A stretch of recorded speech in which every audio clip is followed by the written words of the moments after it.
Hey there, Scary Parrish. It is Monday, April 25th, 2022. Welcome back to the CBS Sports Eye on College Basketball Podcast, where we sometimes discuss camel fighting dodo birds and leaky black. Cal Boone is here with me. If you're watching live on YouTube, please smash the like button like you're Brandon Davis. You have consent. When it comes to that like button, you always have consent. There's more of us. All right, Strong Jaw, it's been a great few weeks, really a great few months for North Carolina's basketball program. But let's just focus on like the past 2 weeks. First, Armando Bacot announced he is returning to Chapel Hill for another year of college basketball. Then the legend Leaky Black did the same. Then RJ Davis did the same. And on Sunday, less than 24 hours ago, Caleb Love, one of the stars of the 2022 NCAA tournament, also did the same. So now it's official. UNC is returning 4 starters from a team that played for the national title earlier this month. That's not the only reason why, but it's certainly among the reasons why I have the Tar Heels ranked number 1 in the preseason top 25 and 1. So you tell me, what do you make of Hubert Davis returning, I guess it's 80% of his starting lineup? Fairly significant news for North Carolina. Not totally surprising, right? Like Armando Bacot returning, I think was pretty significant. I actually think probably that Love's decision is maybe bigger for North Carolina than it was for Bacot, because like, where was Armando Bacot going? Maybe he enters the draft, maybe he goes late second round, but I'm skeptical. Probably would have been undrafted. Caleb Love, 6'4" guard who can shoot it, has some handles, like a heat check guy.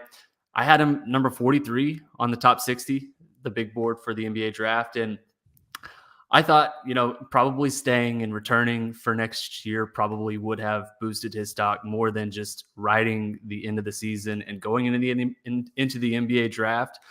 But you're not going to be able to replace a player like Caleb Love. So getting him back into the fold, obviously good news for North Carolina. Leaky Black, RJ Davis, Armando Bacot, and Caleb Love will be back. They're going to have to figure out what they're going to do with Brady Manick gone. I think that's a fairly significant, probably somewhat overlooked portion of what they had last season. He was huge as like a stretch four. That is a really hard player or type of player to replace, I think, for North Carolina. But no question, I mean, Caleb Love, getting him back in the fold was huge. He averaged almost 19 points per game in 6 NCAA tournament games, had 30 points versus UCLA, 28 versus Duke, obviously the legendary second half versus Duke. And getting him back in the fold, obviously, for Hubert Davis for North Carolina is very significant. Well, to your point about Manick, I do think they need to replace him with a similar type player. Not only because that's the way basketball is played in this era, certainly at the NBA level, but it's starting to happen at the college level as well. But also because it is the preferable way Hubert Davis wants to play. Obviously, you follow college basketball even a little bit, you know that traditionally North Carolina was trying to play 2 bigs under Roy Williams. And like, who could argue with the results, right? Multiple national titles. Roy kept North Carolina at the tip top of the sport really until he decided to walk away last April. But that style of basketball had become outdated. In Roy's final year, they played Armando Bacot and Garrison Brooks together a lot, and like had Walker Kessler buried on the bench. And so, I know when Walker Kessler picked North Carolina, on some level, like outside of the obvious, it's North Carolina. Why wouldn't you go to North Carolina? On some level, it was like, why are you going there? They've already got 2 traditional bigs. And I think the argument on some level was, well, they always play a lot of bigs, so we'll figure it out. But when Hubert Davis took over, he prioritized creating space to play in and doing it with a stretch 4. It's why he, recruited Dawson Garcia. It's why he recruited Brady Manick. And I remember being on the sideline for a North Carolina game in the non-conference portion of the schedule. And we did a Zoom call the morning of the game with Hubert, because this is before we were allowed to go to shoot-arounds like the good old days. And, we talked to Hubert about that. And he said that because in that moment, you got to remember North Carolina was still kind of struggling a little bit. I mean, really, North Carolina was struggling until like mid-February. But North Carolina had year in and year out been one of the best offensive rebounding teams in America, and they just weren't anymore. They weren't getting those extra shot opportunities, and it seemed to be a real problem. And it was obvious what the root of the problem was. They weren't prioritizing it anymore. They weren't playing two bigs anymore. You got fewer people around the rim. You got fewer people to offensive rebound. And Hubert just said, listen, I still want to be a great offensive rebounding team, but more than that, we want to be a team that creates space, that shoots it from at least four positions, and plays a more modernized style of basketball. And it was fair to wonder if that was a proper approach early in the season because it wasn't working too well from a win-loss perspective. But obviously, eventually it clicked. And it didn't just click when the NCAA tournament started. The truth is Carolina started playing at a high level, several weeks before the NCAA tournament started. Recorded one big win after another. And over the final 7 weeks of the season, they performed like a top three team in the country, behind only Kansas and Texas Tech, according to BartTorvik.com. So eventually it started working. And now if you're going to bring back 80% of your starting lineup, I feel like it'd be preferable if you could replace Brady Manek with somebody like Brady Manek. I don't think you could find somebody as good as Brady Manek, but you need to find somebody who does the same things that Brady Manek can do, because with all due respect to Puff Johnson, who's mixtape with Leaky Black should be dropping any day. I don't think you just want to go into this season saying we'll just plug Puff Johnson in and keep rocking and rolling, because there's a role for Puff Johnson on this team. But I think ideally it's a come off the bench role. Yeah, Puff is going to be a great player next season. Like what we saw, I think, down the stretch of the season was kind of just some flashes of what we'll see next season more consistently. But Puff is not Brady Manek. They need someone who can really stretch the floor. Like Puff is more of a glue guy. He's going to be a good defender. He's got really good size. Stat I saw on Twitter from Brian Eves, who works at TV, has a lot of ACC stats. Love's return means North Carolina is expected to return 75% of its scoring from last season. That is the most returning scoring in Carolina history coming off of a title game appearance. Now, we'll see if it means anything. I think Brady Manek's losses, again, it's fairly significant. They're going to have to figure out a piece that's going to play the stretch four. And Love has been something of a loose cannon the last 2 years. I think if we're being honest, like he really came into his own down the stretch of the season. I think not coincidentally coinciding with North Carolina's late season surge. But, as a freshman, he was a 5-star, like didn't quite play like a 5-star, was considered to be like a potential one and done type player, obviously came back for a sophomore year. And really, even after a really good end of the season for North Carolina, obviously came back and is going to play at least one more season at North Carolina. So you want to be able to see this more consistently from Caleb Love. He's a gunner. He likes to shoot it.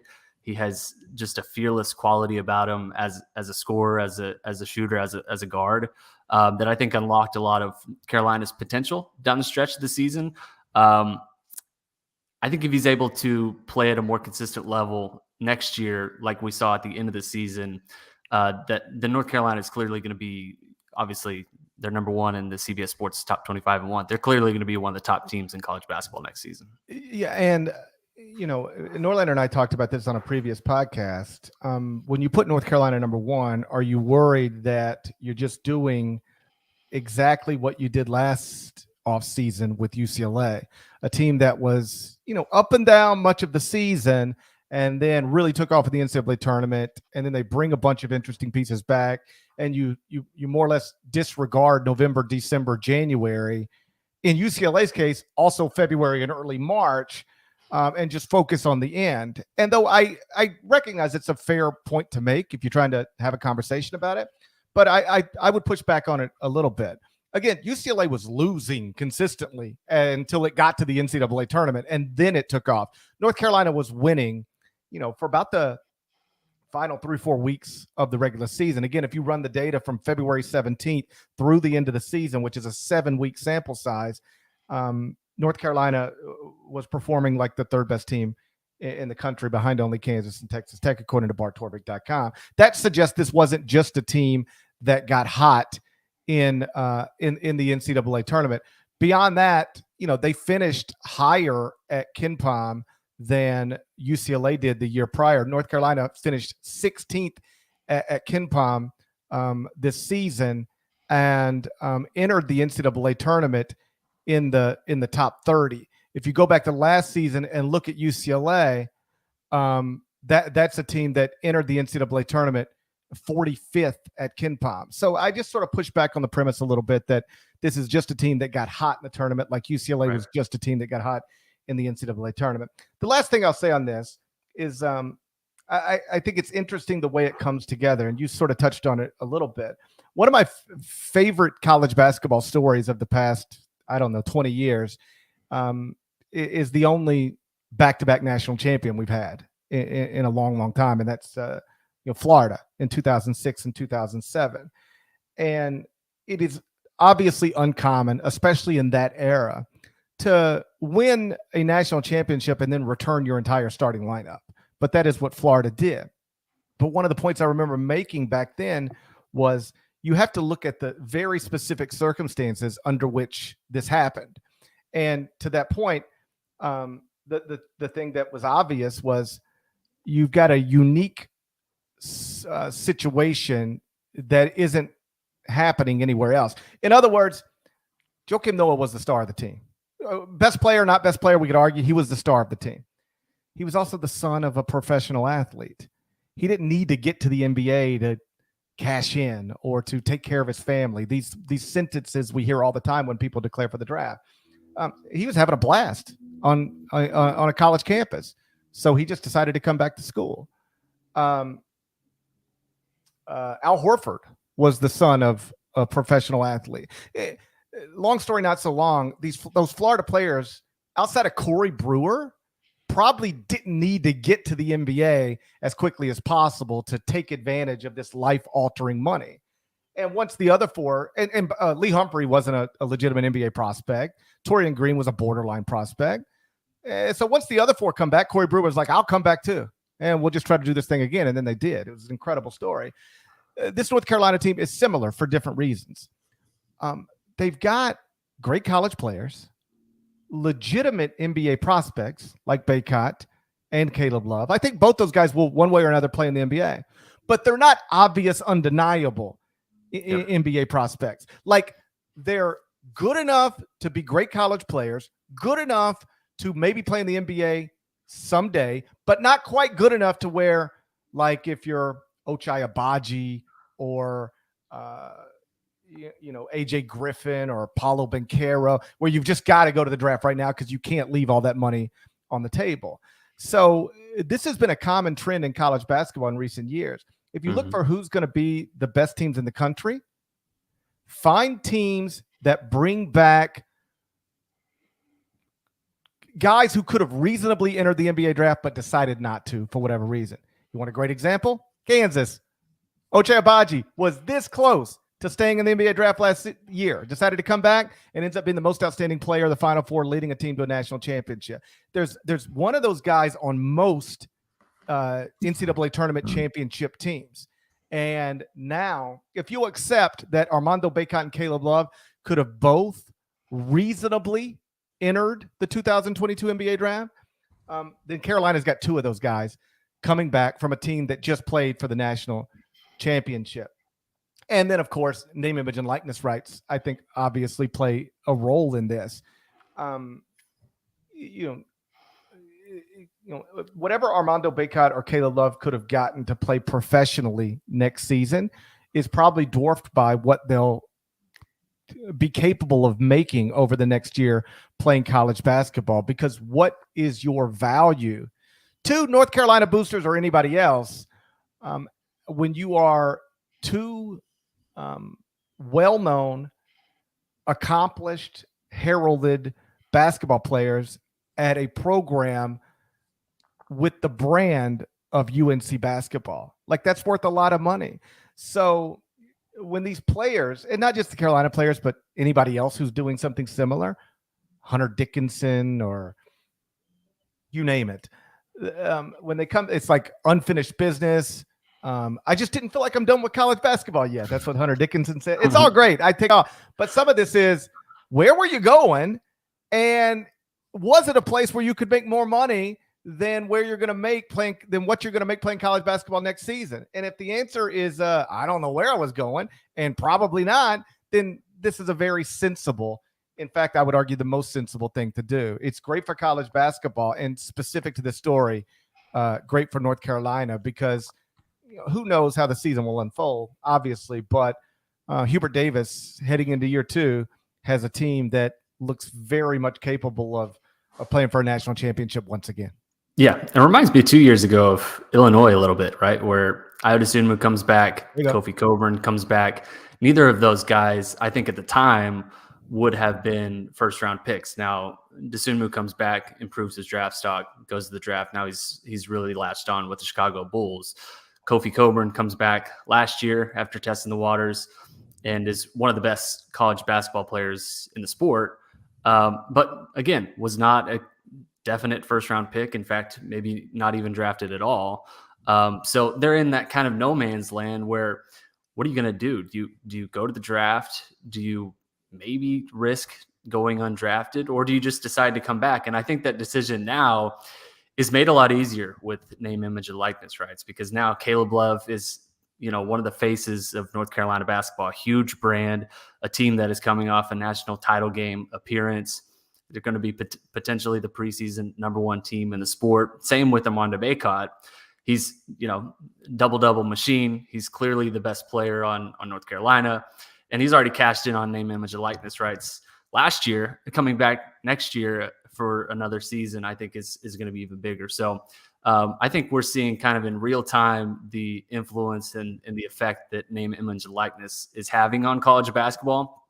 For North Carolina, obviously, undeniably a good thing. So North Carolina, #1 in the top 25 and 1. We're up to version 6.0 right now, and ever changing. For what it's worth, I currently have Kentucky 2, Baylor 3, Houston 4, Arkansas 5, Gonzaga 6, UCLA 7, Kansas 8, Duke 9, TCU 10. And let me speak on Gonzaga real quick, and then we'll move on. Because I've got some people like, who? Like Drew Timme's entered the draft. Julian Strother's entered the draft. They don't really have a recruiting class to speak of. Why do you have Gonzaga in the top 10? Well, you could just read. But short of that, I'll try to explain. Just because people enter the draft doesn't mean they're staying in the draft. And perhaps Drew Timme thinks he's staying in the draft right now. I just don't think he will. I think ultimately he's going to find out exactly what I just explained. He can make more money playing college basketball as the face of the Zags than he can make playing professionally somewhere next season. So I don't really pay attention to when these borderline NBA draft picks declare for the NBA draft while maintaining their college eligibility, because all that means is they still aren't quite sure what they're going to do. Like, by definition, if you were entering a draft while maintaining your eligibility, it means you're not really sure what you're going to do. And so I think that applies to every one of these people who say that, except for Shaedon Sharpe, because I'm confident he already knows what he's going to do. He's staying in the draft. He's not playing college basketball. Or I'd be shocked if he plays college basketball. That's why I've always had him projected not on Kentucky's roster next season. But at the end of the day, I'm assuming Timmy's back, Strother's back, those other guys are back. I don't have it right in front of me, but there's a scenario where, the Zags lose Chet Holmgren and Andrew Nembhard, but really bring back the bulk of that team that finished #1 at KenPom. And for now, I am projecting Julian Strother and Drew Timme to be a part of that. If they announce they're definitely not coming back to school, then that's how you get version 7.0 and 8.0 and 42.0. I suspect by the time we get to November, we could have 50 different versions of the top 25 and 1. But for now, North Carolina is #1. And though I'd never rule anything out, you start to look what we know they've got coming back and assume they're going to make additions to that. It's hard I'm skeptical that anybody else will be #1 in the top 25 and 1 at any point this offseason. At this point, and I would not have necessarily said this, 3 weeks ago, but at this point, given that all 4 guys I thought were coming back have said they're coming back, And then you've got Johnny Juzang leaving UCLA, Shaden Sharp presumably leaving Kentucky. It looks to me like North Carolina probably will and should be number one heading into the season. But as always, we'll see. So Caleb Love's announcement this weekend that he's returning to North Carolina was probably the biggest announcement of any college basketball player in terms of impacting the tip top of the sport. But there was another interesting announcement connected to Nijel Pack, Kansas State transfer, who is going to enroll at Miami. And apparently he's going to make some real money after he enrolls at Miami, or more accurately, some real money just by announcing he's going to enroll at Miami. We're going to get into that story next. But first, a word from our sponsors. My dream was always to be a host on SVN. Welcome to the jungle, Joanna. It's Joanna. We're going to be great. Really? I'm not sure. Darcy, move her down to 3 a.m. I think we were both feeling like this was kind of it for us. We've been on like 2 dates. 3.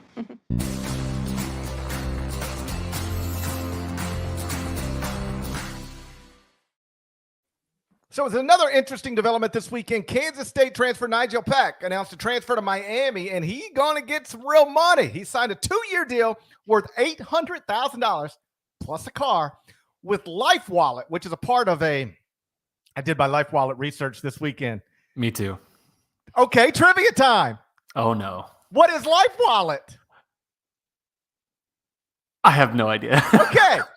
Life Wallet, I had no idea until I actually just started Googling. What is Life Wallet? It's a part of a $32 billion company called MSP Recovery that's mostly owned, about 70% of it I read, by a trial attorney named John Ruiz.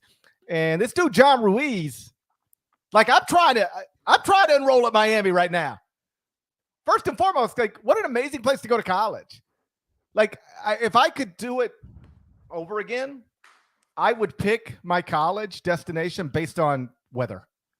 I remember the first time I went to UCLA or the first time I went to Miami, I was like, why does everybody not go to school here?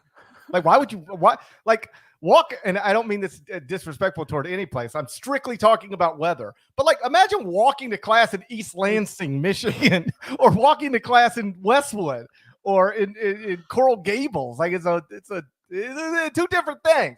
So this guy, and so I was interested in Miami, independent of anything else.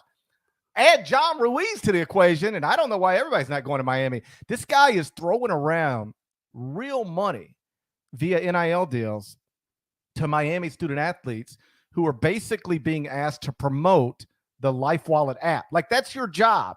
We're going to give you $800,000 to promote an app. Now, we don't have to get it twisted. Nijel Pack is not worth $800,000 to promote an app. Honestly, if you were trying to promote an app, you'd be better off hiring me than Nijel Pack, right? So he's not worth that in a car to promote an app, but it doesn't matter. John Ruiz can give him whatever he wants and tell him his job is, his responsibilities are to do this, and it's basically promote an app. So he's going to promote an app that enables healthcare providers to more easily access a person's medical history before treatment. It more or less allows you to store all of your medical and prescription information in one place instead of having to request them one by one from providers when you need them. So I'm not smart enough to know whether this is the future or not, but a guy who owns a $32 billion company thinks that it is. So I'll trust him. He seems to be doing better in life than I am. So I'll trust John Ruiz, but he has now taken this company and turned it into an undeniable recruiting tool for Miami. Nijel Pack was a top 2 transfer in the portal, arguably, probably, depending on what you think of Kendrick Davis and the amount of years of eligibility left and all that stuff. And on a surface level, you might go, okay, but why? So why is he picking Miami? How many schools need a point guard who shoots above 40% from 3? Miami doesn't project as a team that's going to be a real national title contender next season. So why is he picking Miami? And maybe it's because of the weather. And maybe it's because he loves Jim Larinaga. Both things are totally reasonable. I love Jim Larinaga and the weather in Miami. But the most obvious reason is he could make $400,000 a year and have a car for promoting an app. And what I love most about this story is that it wasn't something you had to talk to, a Kansas State assistant to find out about. Like, yeah, you know what's going on there, right? They just announced it. They were like, congrats to Nigel Pack. He's going to get a 2-year, $800,000 deal plus a car to promote Life Wallet. And what that suggests, if you're a Miami fan, is that he's going to be in college 2 years because he's not an incredible NBA prospect. And he already knows if he comes back for the season following this next season, that's another $400,000. So this is awesome. And I totally, I know some people roll their eyes at it. I throw my arms in the air and cheerlead it. I love it. Like, young people making money to play a business that is overrun with money is something that's long overdue. And I love that Miami didn't try to hide from this, that John Ruiz didn't try to hide from this, didn't try to make it about, I've always dreamed of playing in the ACC. No, bro, you're going to make $800,000. Congratulations. Shout out to John Ruiz dropping the absolute bag. He announced earlier this year that he's going to commit more than $10 million in funding for NIL deals. This is, I think we read the same article, but oh my gosh, mostly for Miami and also for FIU players so far. But Nigel Pack taking up a huge chunk of that salary cap, getting $800K for a 2-year deal. This was really awesome to see because, yeah, they just dropped the news hey, we've come to an agreement. Nigel Pack, he's getting the bag, 2 years, $800K. We're getting him a car. It really felt like kind of a sea change moment in college basketball because for years, right, it's oh, that guy, he probably got paid, or oh, that guy, they probably took care of his family, or I heard, they got him a house over in Durham, low key. My whole career, we've been hearing stories like that. Right. Oh, so why did so-and-so go to this place or that place? Because that seems a little odd. I remember, I don't want to get too specific because nothing ever came of this, but there was a bottom tier power conference basketball program in the South that got a commitment from a top 50 player from the Northeast. This dude lived in Big East country and was being recruited by every Big East school. And when he announced where he's going to school, he picked this bottom tier power conference school in the South.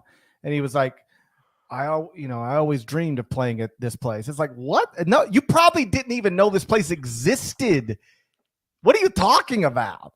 And, you ask around and it's well, this and this and that and whatever. And somebody got taken care of, whatever. My whole career has been those types of stories everywhere. And you go on radio shows or wherever you get asked to talk about stuff, and people would sometimes, particularly when some sort of scandal, was in the headlines, they'd ask you, what's it going to take to clean up college basketball? And I said, change the rules. Change the rules. That's the only way to clean up. What's it going to take to cut down on marijuana convictions? Make marijuana legal. People aren't going to stop smoking weed. People like to smoke weed. So if you want to cut down on marijuana arrest and convictions, well, then you take this thing that has been illegal and you say, it's cool now. If you want it, it's cool. We're not worried with that anymore. And this is the same type of thing. Not apples to apples, obviously, but you get the point. There was always going to be a market for elite prospects in the sport of football and men's basketball at the very least. It has existed forever, since before I was born. And look at me. You know how long ago I was born? 28 years ago. 28 years ago. It's always been a thing. So that wasn't ever going to go away, especially when coaches are getting paid more money than ever. Let me ask you a question. Let's say you are rooted to a strong moral compass, right? But you're also a college basketball coach, and it's not going so well for you. You just had 4 straight losing seasons. You're on the final year of a $2 million contract, and you know that if you have one more bad season, that's probably it for you. But you also know that if you sign a top 5 recruiting class, they'll probably give you a contract extension. Yep. So you can get a 5-year extension. They'll give you a raise. 5-year extension, $3 million a year. So you sign the number 1 recruiting class in America, might be worth $15 million to you, and job security. What would you do? If you look in the mirror and you go, man, I never thought I'd do this, start throwing around money to get players, but everybody else is doing it. You start justifying it however you have to justify it. And I don't want to say everybody would compromise themselves, but I know a lot of coaches who have. Look, on the one hand, you can risk a show cause penalty. On the other hand, you can get possibly $15 million. Like, the truth is, you probably won't get caught. Exactly. Some people do get caught, but you probably won't. Like if you drive 90 from on the interstate from your house to work today, you probably won't get a ticket. You might, but you probably won't. And that's a very sensible way of looking at it. So this was never not going to be a thing. Pay for play, that black market just disappearing. It was never going to happen. So what have we done with name, image, and likeness? We've turned it into a way to make these things, quote unquote, legal. Now, if you just want to be fundamentally bothered by money being a recruiting tool, then just, go on Facebook and complain about it. I don't care. But you're not going to change it. Not now. In fact, you were never going to change it. It's just all in the open now. And it's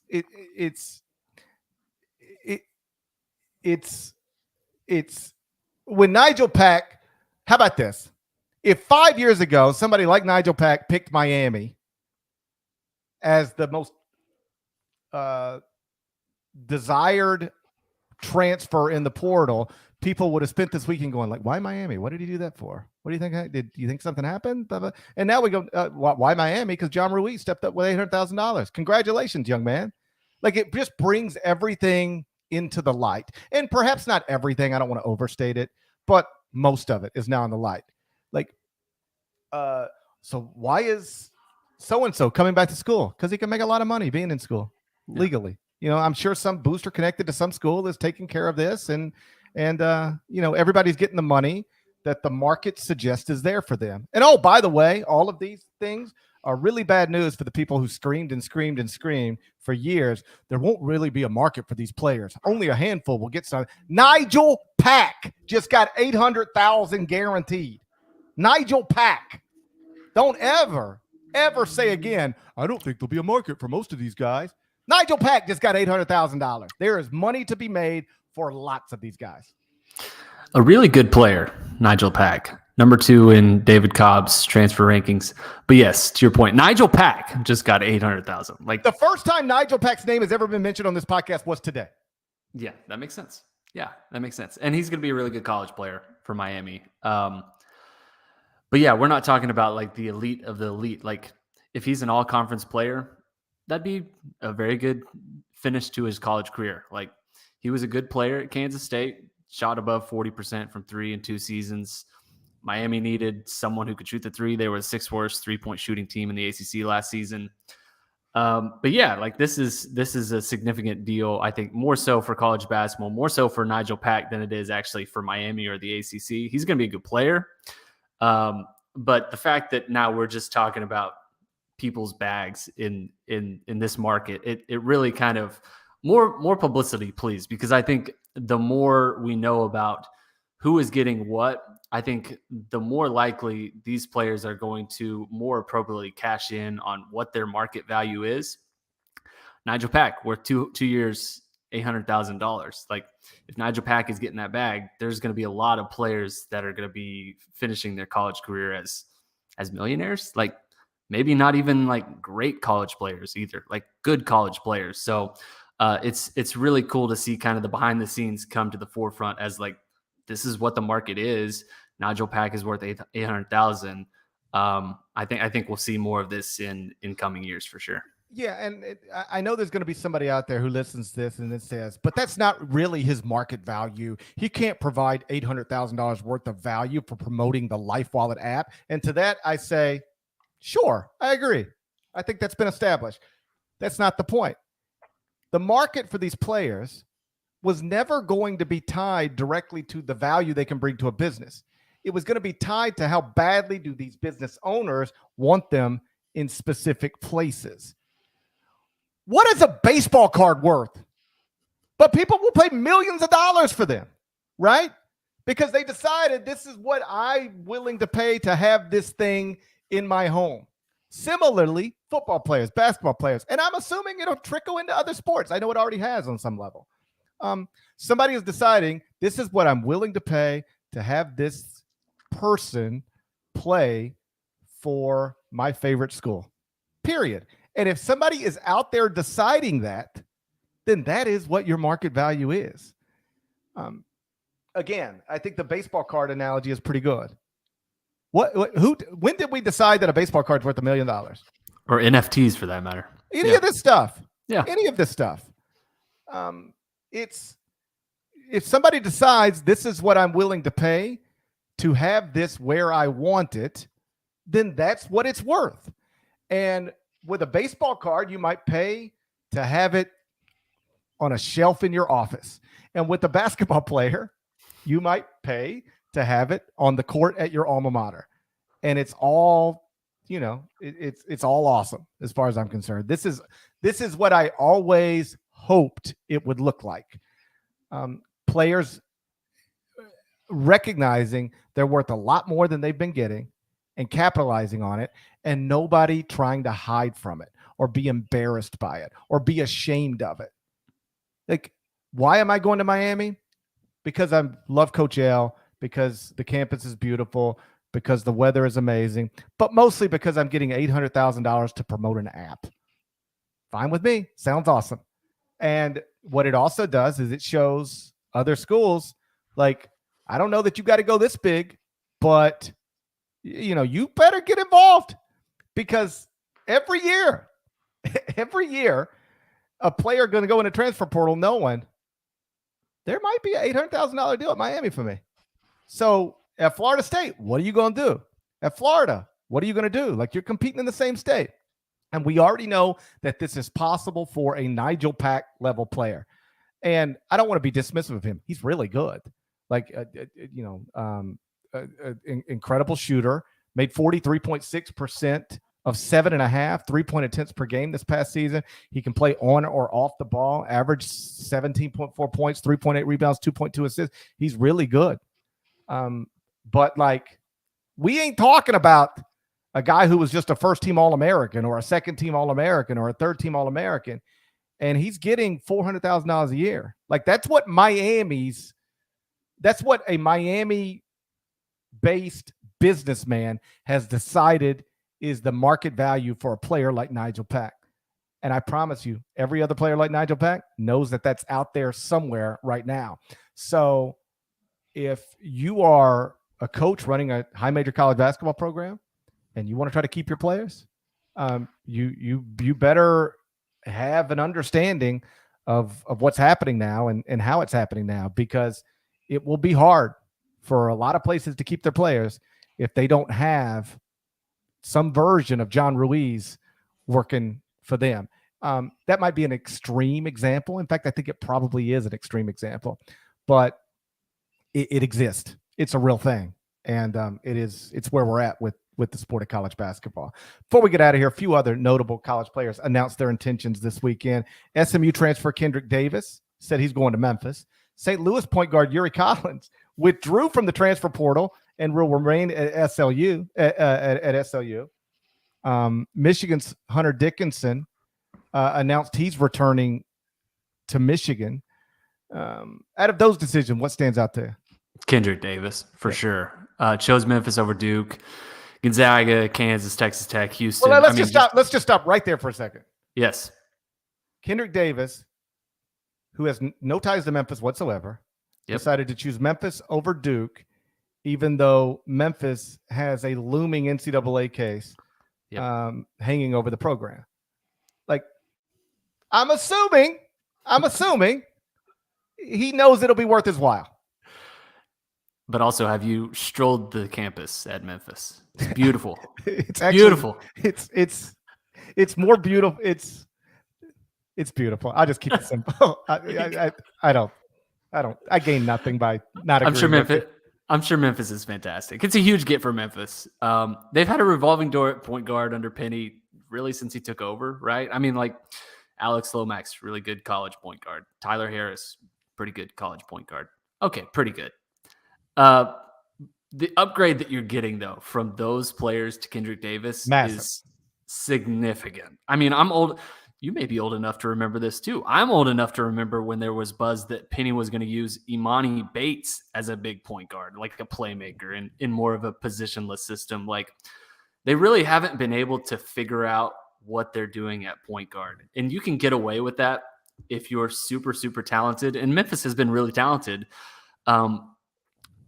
And you can use multiple players to kind of distribute point guard playmaking, however you want to do that. But I think to have a really good college team, you have to have someone who really establishes themselves as the clear-cut distributor, point guard, whatever he's going to do. And Kendrick Davis is exactly that. I think he's the best transfer this cycle. Memphis is getting a immediate plug-and-play star player. Davis led all of college hoops in assist rate 2 seasons ago, something that Ja Morant once did, Trae Young once did. Just an elite court vision. And really, Memphis absolutely just fits exactly what they needed, because last season they had the 8th worst turnover rate in college hoops. So really what Kendrick Davis brings to the table and what Memphis has been lacking, I mean, just a match made in heaven. The last time Memphis had a competent lead guard was Penny's first year when he inherited Jeremiah Martin from, I guess, the Tubby Smith era, but Jeremiah Martin signed out of high school with Josh Pastner. So Penny inherited Jeremiah Martin, sort of turned the offense over to him, and he was excellent. Went on to play in the NBA. Great college player in that last year of college. Since then, it's been bad. I mean, they've had good point guards on the roster. Boogie Ellis, Damian Baugh, but Penny always defaulted to Alex Lomax. Yep. Which is why if you're Damian Baugh, you're like, all right, I'm tired of this. I'm not going to keep playing behind Alex Lomax. This is outrageous. And if you're Boogie Ellis, you're like, okay, I'm done. I'm not going to keep playing behind Alex Lomax. It's silly. Alex Lomax does have 1 year of eligibility left. It's unclear. He hasn't announced whether he's using it or not, but Penny has quite clearly decided it's time to upgrade. And it is a massive upgrade. I'm not interested in banging on Alex Lomax, but like he was a very, very limited point guard. He did some things well, but he's a non-shooter, non-finisher, turned it over often, got better as the season progressed, but still just very, very limited. And you now replace him with a lead guard in Kendrick Davis, who is terrific. And somebody in the comments pointed out that Memphis does have on staff a former SMU assistant who worked with Kendrick Davis there. So if you want to call that a connection to Memphis, I guess, but sure. I'll just keep it simple. I don't think you picked Memphis over Duke because of a former SMU assistant. Like, I don't think that's the determining factor. It might be on the list somewhere, but like, we don't have to be naive about this. So I think he's going to be terrific. And now you got to see how Penny's going to make up the rest of the roster. Lester Quinones is in the draft, but he's not draftable. I mean, you know better than I. You've got a big board. Lester Quinones even sniff it? No, right. So he's going through the draft process. If he listens, they'll say go back to school, and then he'll have to figure out if he's going back to Memphis or somewhere else. DeAndre Williams appears to be coming back to Memphis. So if you can start with a core of Kendrick Davis, Lester Quinones, and DeAndre Williams, that's a pretty good core. Still got some additions to make. Caleb Murphy, a transfer, was on the Memphis campus with Kendrick Davis. There's a lot of thought that Memphis will be able to get him as well. So I'm not ruling out that Memphis could have a preseason top 25 and 1 team by the time the season begins, but I don't think the roster's there quite yet. At St. Louis, really interesting development. Yuri Collins, like 6 days after entering the portal, decides he's coming out of the portal. That sounds like one of those where, hey, I'm thinking about leaving, and then somebody says, hey, maybe you shouldn't. Maybe you should. We got you. We got you. Maybe you shouldn't leave. So he's back. They got St. Louis in recent weeks got a commitment from Javon Pickett, the Missouri transfer, They bring back Gibson Jimerson, Francis Okoro, and Javonte Perkins, who was their leading scorer 2 seasons ago, 17 points per game, was going to be on our preseason top 101 list of college basketball players heading into the season, towards ACL last preseason, missed all the season. Suddenly, if you go a starting lineup of Yuri Collins, Javon Pickett, Gibson Jimerson, Javonte Perkins, Francis Okoro, that's 4 guys who averaged double figures in points last season, plus Pickett, who was the leading, plus Perkins, who was the leading scorer at SLU 2 seasons ago. Like, that's a really nice starting lineup. I've got St. Louis in the top 25-1. I totally agree with that. I think Perkins is obviously the X factor coming off the ACL. He tore his ACL like literally, I think, the day before we dropped our top 100 player rankings. Like, he was absolutely in our rankings. We had to drop him out because he was obviously not going to play the 2021-22 season. But if he's back and anywhere close to what he looked like before he tore his ACL, I mean, St. Louis is like clearly a top 25 team, like maybe one of the best. I think clearly, to me, one of the best in the A10. And then beyond that, like, we'll see. Yuri Collins is a significant piece of that, averaged 11.1 points per game. He's improved every year as a playmaker, as a passer. And I think really last season was pretty big for him, playing without Perkins, kind of establishing himself as a better scorer. Now you get him back, Perkins back, like Billikens, Travis Ford. That's going to be a really good team next year. Yeah, I think in the A10, you're probably picking between them and Dayton. Yep. Dayton's bringing back most of a team that was the last team cut from the at-large field. So Dayton, St. Louis in any order makes sense to me. But the A10, at the very least, looks like it's going to have 2 top 25-ish type teams heading into the season. And then the last thing I want to touch on, and we sort of explained this already. Hunter Dickinson announced he's coming back to Michigan. They're still waiting for some other guys to make decisions one way or another. But this is the classic example of what we talked about with North Carolina. You don't have a great pro option, but you are a great college player, and you're at a big brand like Michigan, and there's probably more money to be made at the collegiate level next season than there is at the professional level next season. So, when this happened yesterday, it was like big announcement, and it is undeniably a big announcement, but a totally expected announcement. Mm-hmm. When players were once upon a time, theoretically at least, picking between whatever professional option exists or coming back to school for a scholarship and a cost of attendance stipend, when they were theoretically picking between those two things, sometimes whatever professional option exists is the better option. Like, it's just time to earn a paycheck. But they're not picking between that anymore. They're picking between, at least for players like Hunter Dickinson, whatever professional option exists, which isn't great, I don't think, or real money at the collegiate level. So he did exactly what I would have done and what I would have advised. There's now a way to legally make a lot of money playing college basketball. And if you're a guy like Hunter Dickinson, a guy like Armando Bacot, a guy like Drew Timme, in other words, somebody who is a great college player at a big brand, who isn't an obvious first-round draft pick, it's probably smart to just take advantage of the college options that now exist. Yeah. And coming back, I think next season, it's probably going to be him or Trace Jackson Davis for Big Ten Player of the Year, at least preseason. Yeah. I mean, assuming Trace Jackson Davis is back, but I'm assuming he's going to be back for the exact reasons Hunter Dickinson is going to be back. Great college player at a big brand without great professional options. Come back to school. Yeah. And look, Michigan had a down year last year. I think probably in part because the 2 stud freshmen that they enrolled with, Musa Diabite and Caleb Houston, they were good. I mean, they weren't difference makers in the way that probably most freshman 5-stars are. And we'll wait to see if maybe they come back next year. Michigan is a different team, but Hunter Dickinson, again, like, going to be the star of a pretty good Michigan team that has a chance to be maybe meet the expectations that we had for them last year that they didn't quite fulfill. Averaged 18.6 points per game, 8.6 rebounds per game last season, two-time All Big Ten player. Just a really good college player, probably not going to be a really good NBA player, or, maybe in time he will be. I wouldn't have had him in my top 60 had he declared for the draft. But yeah, this is again going back to what we've talking about. Just an easy decision, I think, for him, knowing that he can be the face of a huge college program, and now everything's above board. He can cash in on whatever his value is. That's exactly right. And if Michigan can also bring back Caleb Musa, and there's some thought that they're in there deep with Terrence Shannon. I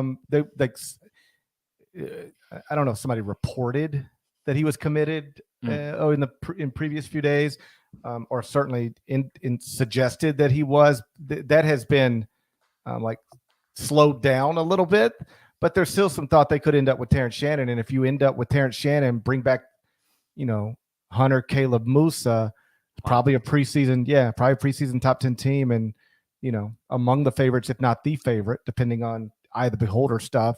Yep. In the Big Ten. So just to bottom line it, we'll get out of here. This is awesome for college basketball. I obviously can't put a number on it, but just trust me when I tell you, a lot of these guys you're hearing who are coming back to school, players we're familiar with, players we've watched flourish in the NCAA tournament, or throughout a regular season. A lot of these guys who are coming back to school would not be coming back to school without name, image, and likeness rights being an opportunity that is available to them. So you can be frustrated if your school misses out on a prospect because your school couldn't create the same NIL deals that another school could create. You can be frustrated if you lose a transfer because that transfer appears to be looking for, more money via name, image, and likeness. But you're not going to change it. And either way, this is a tool that is keeping great players in college longer than they would otherwise be in college. And, nobody's ever going to convince me that that's a bad thing. I'm for it. One of the worst things about college basketball, over the past 20 or 30 years is that it endures roster turnover at the top of the sport, unlike any other mainstream American sport. And it makes it where even college basketball fans enter each season wondering who are these people. And that's going to be less true going forward. It's already clear with this offseason, the role, name, image, and likeness is playing in keeping accomplished student athletes in college. And it's going to make the sport better and easier to follow, because you won't have to start in November trying to look up and see, so who is this again? So who's Carolina's best player again?